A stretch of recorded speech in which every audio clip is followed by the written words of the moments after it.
Well, the day has finally come. Johnny's taken the next step in his life's journey. We've taken off several of the accessories, but several have been left on. For instance, we're leaving the wheel weights. These plastic-covered weights were a little scratched up on the edges, so I felt kind of bad putting them on a brand new tractor. If I can afford it, I think I may get the cast iron weights next time. I've also left the Ken's bolt-on stuff attached. This will give us a chance to walk through the install of those parts together. Well, here he is, Courtney. Yeah, Johnny. That's a sad day. Yeah, I know. We've had a lot of time together, me and Johnny. I've seen the videos. I've seen the proof. Well, there's a few things I've left for you. It's not perfect. We'll have to work on these seat springs. I fouled that up a little bit. It bounced and they come off there. Oh, yeah. And one of the tops is gone. This is the one that I still have. The other one's gone. It fastens right up in there. See? Oh, yeah. Yep. Okay. And the other one is gone. This little knob. Yeah. That eye broke, sorry. Thank you for speaking up, Christy. I feel really good. She decided that Allen wrench, just keep screwing it. Yeah. It'll be fine. Yeah. Didn't work so well, huh? No, it did not. At least I was helping. Yeah. Well, cool, but I see a few things still on here, though. We got these bolt-on hooks here, which would be nice to have. Yeah. We're going to leave those for you. Nice. Just kind of a signature for Johnny, the bolt-on hooks. Yep. The bolt-on receiver hitch right here in the middle. I like that. And one more thing back here while we're talking bolt-on. We're going to leave you these bolt-on backhoe steps. Nice. Now these are not needed on the 260B, the new backhoe, so we have no use for them. But for this 260 backhoe, they are great. It'll allow you to get right up on there. Yeah. No, the new owner will definitely appreciate that. But we are going to keep our 8-inch bucket. Besides, it's kind of worn. I think you'd just soon have your new 12-inch. Yep. I'm now learning that candy stores come in all sorts of shapes and sizes, and this one is worth a look. What you got in here, Courtney? We got a few things going on. You know, I mean, we've got all of our John Deere subcompacts in here, all of our 1025s, and we've got a 1023 in here too. We have an older generation, a 2305. Hey, I like the looks of this one. What do you think about this one? I think I need it. You know, Tim, this one actually just recently sold. Oh. Yeah, I hate to tell you that. Who'd you sell it to?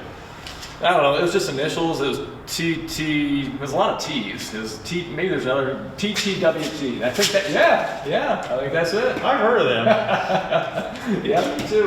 I'm excited about that. This thing looks great. Yeah. Hey, this can't be the original plastic. Do you like to put plastic on this? No, that's how it came in. So yeah, it's still on there. I mean, this thing was just hardly used. I bet he charged me an extra $50 for that plastic. Hey, the books are all here? Got the manuals there. You got one for the tractor itself, the loader, the mower deck, and then we have the backhoe with the storage in the tube here. Do you know anything about the history of this tractor? Where'd it come from? This tractor came out of Ohio. It was just used residentially at a private homeowner. They just had some landscaping projects to do around their house, and essentially they were done with what they had to do, and it was time for a new home. It's going to have a good home. I think so.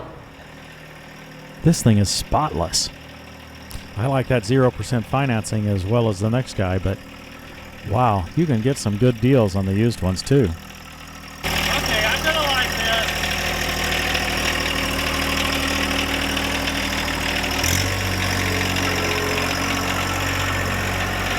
this. I was already missing my spinner knob, so that made me remember to take it off the old Johnny.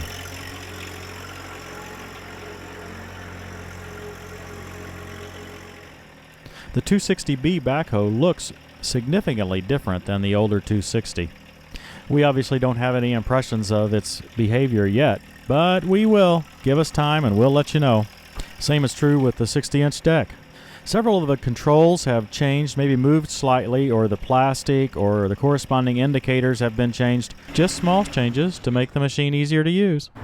This is going to be all right. Yeah, I see that big smile. It feels different. Really? I don't know why. Maybe because my seat springs had come apart. I feel like I'm sitting up higher. Time's a-wasting.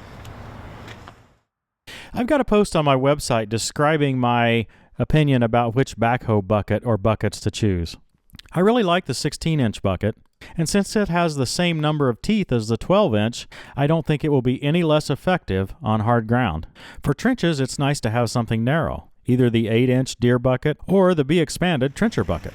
Okay, we're preparing for a highly scientific test here. Well, a test, even if not so scientific. We wanted to see which loader would lift the highest. Courtney and I think we have a plan that is perfect, and just as we reach conclusion, Christy points out a flaw in our measurements. We get a lot of questions about the H120 loader versus the 120R loader, and I really wondered if their lift height was similar. I find it hard to tell from specifications. I don't know about you, Courtney. Sometimes this one may be tilted a little bit more. Yeah, tilt angle might be slightly different. We could measure to the pin here. That's probably where they measure to. Probably so. I've got a tape I can grab. Yeah, but it looks like they're almost identical, if not totally identical. 70. Measure the other side just in case we get unevenness. 70 1/4, 69 3/8, 69 1/2. I'm gonna try to raise it again. So we're seeing that when we measure the lift height to the pin, the main loader pin here, that the H120 has about 1/2 inch, maybe 3/4 of an inch less About that. lift height. Now, I did not know that. That's a surprise to me. I really thought that these loaders were identical except for having the rounded frame on the side, and I assumed that they kept the geometry identical. Yeah. It is, I mean, it's within a rounding error almost, though. Yeah. And I think old Johnny is maybe the asphalt is actually going uphill a little bit. He's not totally flat. That's right. The rear wheels of the tractor could be up higher, couldn't they? Yeah, I think that's could be your margin there. Even the wear on the tires, you know, he wore off a good 1/16 of an inch there. What's he saying? Look at all the character, though. I like it. Oh, yeah. How soon do you think Johnny's going to be going up for sale? In the next week or two. So get a couple things fixed up on her, cleaned up. It's a him. You called her a her. I know. Mine's a her. Did you name yours? I haven't, no. I try not to get it attached. You know, I'm gonna get rid of her soon. So let's see some of the differences. We talked about the H120 versus 120R. The original Johnny has a 54D deck. This one has a 60D. That'll be better with our bigger yard, Christy. Yeah, you can mow faster maybe. I was just going to say you could probably get it done in 4 hours with this thing. Yeah, I probably will. And the backhoe is one of the biggest things. I'll have more information on that in a later video, but I will say that folks are saying the 260B backhoe is really a step in the right direction as far as being easier to operate. I'm sure none of these small backhoes are going to be trivial to operate. There's just not enough hydraulics, you know, and the valves are finicky. They say the 260B is a step forward, so we're excited about that. So should you buy a used older Johnny, or a used newer Johnny, or a new Johnny? Many choices there, aren't there, Courtney? There are a lot of choices. Yeah. I thought you were just going to say yes. Yes, buy one of each. The answer is yes. You will not go wrong with one of these older tractors. I really feel like that from the powertrain standpoint, my tractor here was as good as new. It didn't seem to operate. In fact, even now, it doesn't seem to operate any different than this one right beside it. You know, a few things begin to wear, but they're minor things that can easily be either lived with or replaced. Yeah. You know, so it's a way to save a few dollars and still get you a tractor that can do the job for you. And now your tractor's a 2014. That's your correct. Your old Johnny, and you have about 400 hours on it. Yeah. And it's amazing if you look back through all the videos that you did, all the projects that you've done and accomplished within 400 hours. That is a lot of work that you've been able to do. It really is. It doesn't take very long. Now, we don't let the tractor just sit and idle for a long period of time. For one reason, we usually have the camera out, and we want to turn it off so we can speak to the video. But other than that, I mean, you can get a lot done in not so much time. Yeah. I think you need to keep Johnny, Courtney. You think so? I'll talk to my wife about that. The finance committee. We really appreciate this opportunity, Courtney, to work with you, and appreciate you letting us know about this new opportunity with a 50-hour Johnny 2. Some people said Johnny 5. From the movie. Johnny 5 is alive. Check out goodworkstractors.com.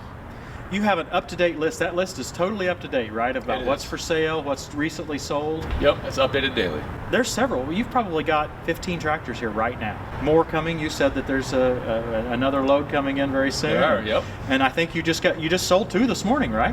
I did, yeah.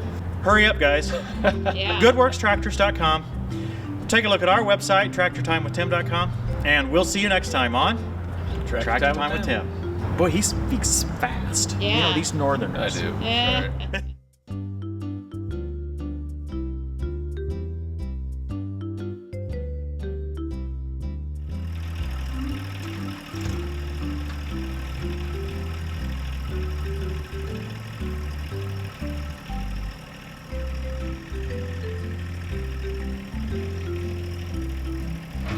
That valve definitely works easier. Yeah, it does. I was just noticing that when you're doing that. I was able to do 2 functions. I saw that. Yeah. Even not being on the tractor.